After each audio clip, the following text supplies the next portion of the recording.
Bienvenue dans cette session de 15 minutes de grâce et de vérité avec le pasteur Marc Labonté. Nous allons nous réjouir dans la présence du Seigneur avant d'écouter sa parole ce matin.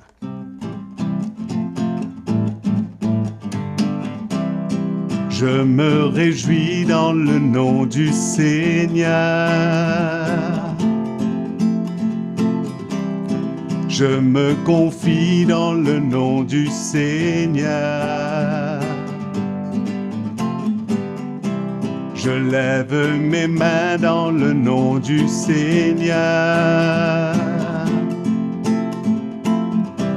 Je danse de joie dans le nom du Seigneur.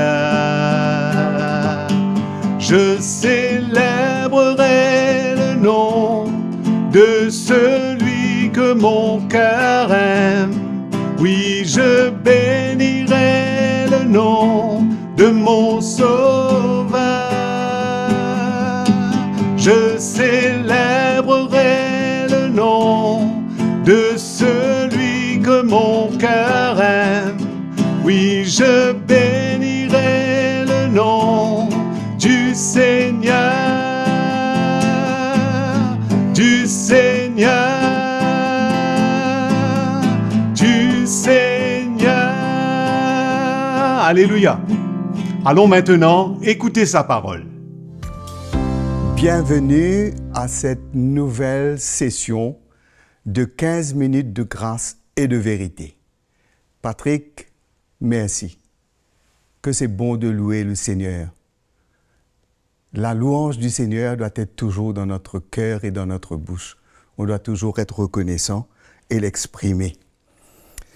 Là où nous nous sommes arrêtés la fois dernière, je veux continuer en affirmant que Jésus est pour nous, et pour moi et pour vous, l'agneau de Dieu que le Père a sacrifié et dont il a versé le sang pour la rémission de nos péchés.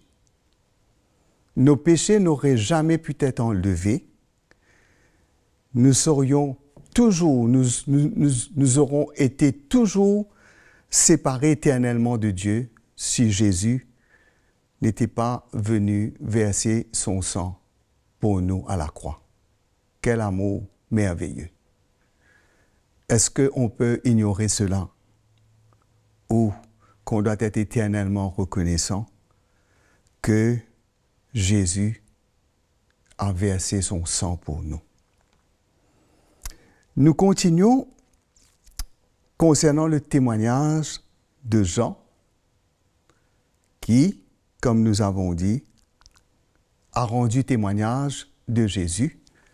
Il y a trois choses. Il a, premièrement, que Jésus est celui qui ôte nos péchés. Deuxièmement, Jésus est celui qui nous baptise du Saint-Esprit. Jean va dire cela. Et puis, aussi, il va dire que Jésus est celui qui a son van à la main et qui va nettoyer son air. Trois choses que Jean va dire au sujet de Jésus. Trois choses qui sont importantes pour nous, pour vous, pour moi et pour l'Église. Que premièrement, le sacrifice de Jésus qui traite avec nos péchés, son sang versé.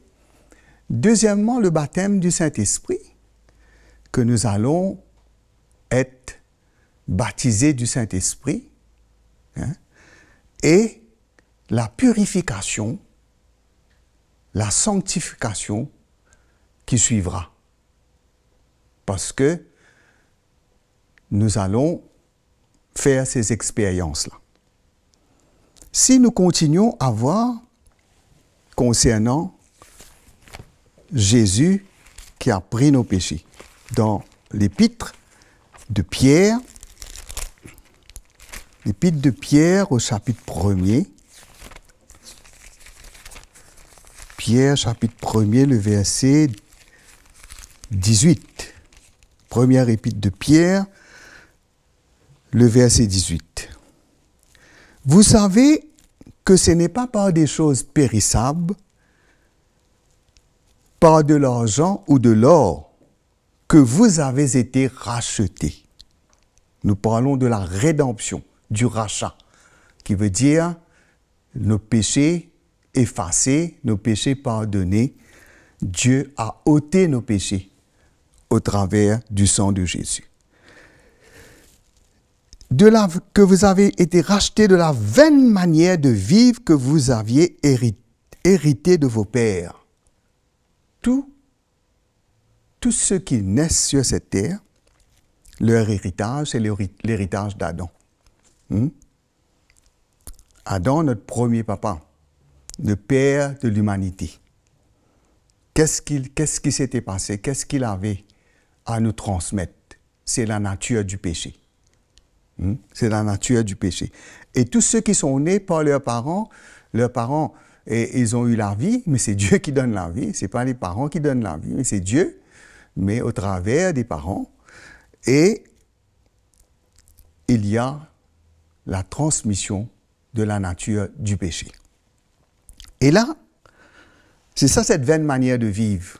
Ce n'est pas que nos parents, il y a des parents qui éduquent leurs enfants, il y a d'autres qui n'éduquent pas leurs enfants. C'est vrai qu'il faut éduquer nos enfants, il faut les instruire, mais tout ce que nous allons les transmettre, c'est la nature du péché. Et cette nature du péché, c'est Dieu qui a traité avec cela. Et là, il nous est dit, nous avons été rachetés, mais pas par l'or, pas par l'argent, pas par les choses périssables, mais par le sang précieux de Christ, comme d'un agneau sans tache, sans défaut. Qu'est-ce que nous voyons?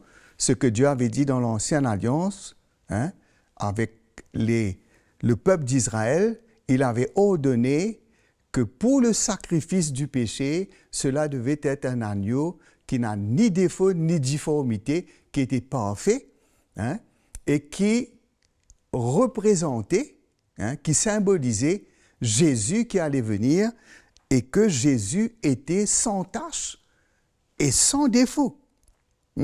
Le seul qui est venu et qui n'avait pas de défaut ni de tache, qui n'avait pas la nature du péché en lui. Nous allons voir ça dans l'épître de Jean tout à l'heure. Prédestiné, il était prédestiné avant la fondation du monde. Il fut manifesté à la fin des temps à cause de vous, à cause de nous. À cause de vous, Pierre dit. Vous dites de tous les chrétiens. Le Seigneur, avant la fondation du monde, il était prédestiné, mais à la fin des temps, il a été manifesté à cause de vous. Par lui, par Jésus, vous croyez en Dieu, qu'il a ressuscité des morts et lui a donné la gloire, en sorte que votre foi et votre espérance reposent sur Dieu. Alléluia. Voilà. Jésus, l'agneau de Dieu, son sang précieux qui a été versé pour nous sauver, pour notre rédemption, et c'est par lui que nous croyons en Dieu. On ne peut pas croire en Dieu comme ça. Nous croyons en Dieu au travers de Jésus. En croyant en Jésus, nous croyons en Dieu. Je ne peux pas dire je crois en Dieu et je suis un enfant de Dieu, je connais Dieu. Non. C'est au travers de Jésus-Christ. C'est par Jésus. Par Jésus que nous croyons en Dieu et Dieu l'a ressuscité des morts. Il est mort, mais Dieu l'a ressuscité des morts et lui a donné la gloire en sorte que notre foi et notre espérance reposent sur Dieu. Qui veut dire quand nous croyons en Jésus, et quand notre foi est en Jésus, quand nous croyons en Dieu au travers de Jésus, quand nous croyons en Jésus, notre foi et notre espérance reposent sur Dieu. Ce n'est pas dans le vide. Beaucoup de gens aujourd'hui croient en Dieu, mais ils n'ont pas d'espérance. Leur espérance n'a pas de fondement. Leur foi n'a pas de fondement. Mais notre foi a un fondement, notre espérance a un fondement. Pourquoi? Parce que nous croyons dans le Dieu vivant. Nous croyons dans le vrai Dieu. Nous croyons dans le Fils de Dieu qui est véritablement Dieu et qui est mort véritablement sur la croix. Ce n'est pas une histoire, mais c'est la réalité. Et tous ceux qui croient en lui, tous ceux qui mettent leur foi en lui, leur espérance et leur foi reposent sur Dieu. Alléluia. Merveilleux, non? Alléluia. Nous allons voir 1 Jean, le chapitre 3. Nous allons commencer à lire à partir du verset 5. Allons lire le verset 4. Quiconque pratique le péché transgresse la loi, et le péché est la transgression de la loi. Et le péché est la transgression de la loi. Or, vous le savez, Jésus a paru pour ôter les péchés. Voilà pourquoi le Seigneur a paru. Le Seigneur a paru pour ôter les péchés. Et il n'y a point de péché en lui. Alléluia. Jésus était saint. Il était pur. Il était innocent.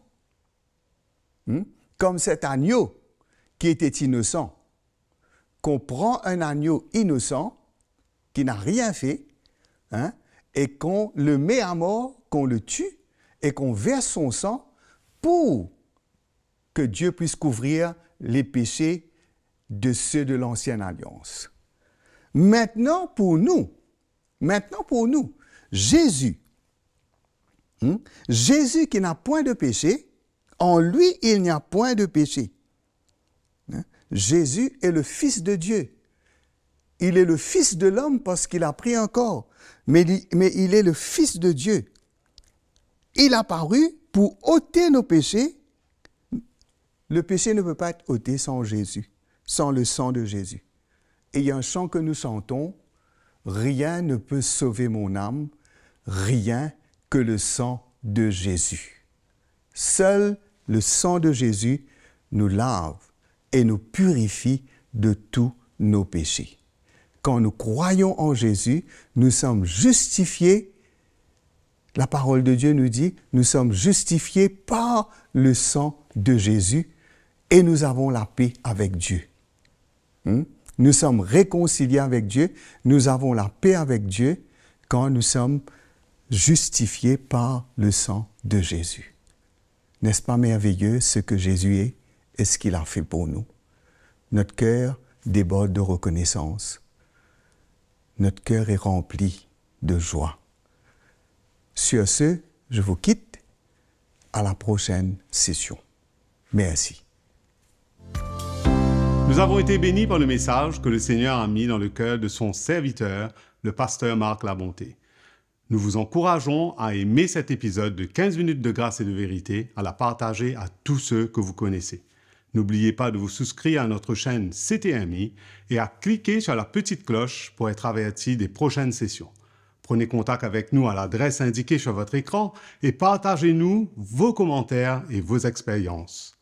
Jésus vous aime. À bientôt.